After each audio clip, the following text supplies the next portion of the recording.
any form of capital anywhere across micro VC to a private equity, everybody would play the same mandate to say that we do something beyond capital, right? And that's what everyone has to say. But I think for us, at least with me, Vivek, some of this is just very genuine, right? It's not about the check size, it's not about the sort of capital, if it's core portfolio or all of those things, right? If there is a way to help, you will help.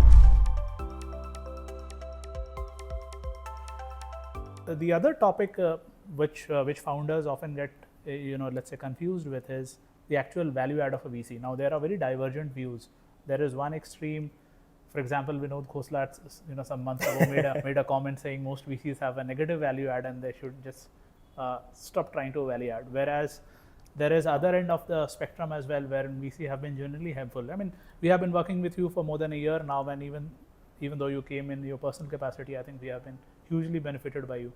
What's your take on let's say value out of a VC, especially? Do you like to, when you come in a portfolio company, do you like to be more than just a supplier of capital given your operating experience, or how do you look at it? I mean, ideally, that's what we want to differentiate ourselves to. But as a mandate, if you ask any form of capital anywhere across micro VC to a private equity, everybody would play the same mandate to say that we do something beyond capital, right? And that's what everyone has to say. But I think for us, at least with me, Vivek, some of this is just very genuine, right? It's not about the check size, it's not about the sort of capital, if it's core portfolio or all of those things, right? If there is a way to help, you will help, right? I think that is what is, we are not going out and saying that we'll help bring the best teams around or something like that. If there's a way for us to do it, we will do it. But the idea is to try and say that, hey, listen, we will put all the effort to kind of see if we can kind of take you to a better place, right? I'll tell you what things are solved for very beautifully, at least across the ecosystem, that accessing great number of individuals across all the funds, they would do it really well.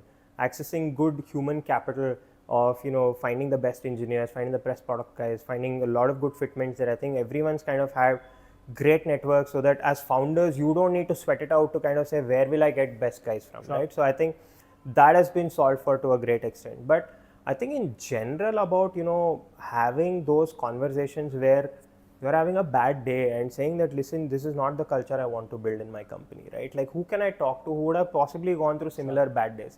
Sometimes you're not even looking for solution. You're just saying, hey, can I talk to you about something? Right? Yeah. That's what we want to bring. To say that, hey, listen, it's fine. You've had a bad day.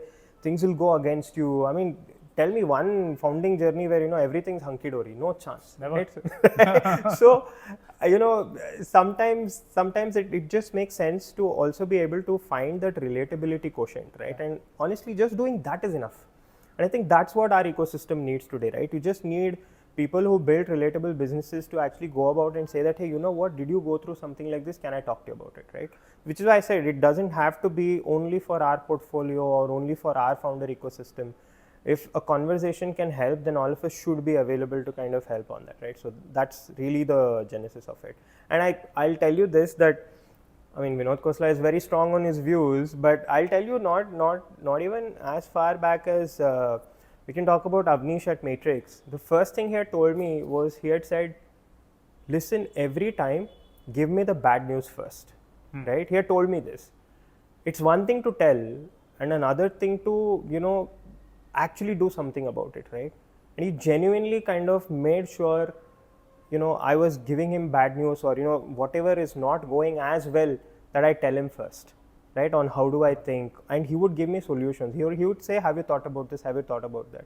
When you think about all of those things, he was also an operator, right? Sure. He built a great business, and he knows this. So which is why I think he's been able to kind of build that sort of an equation.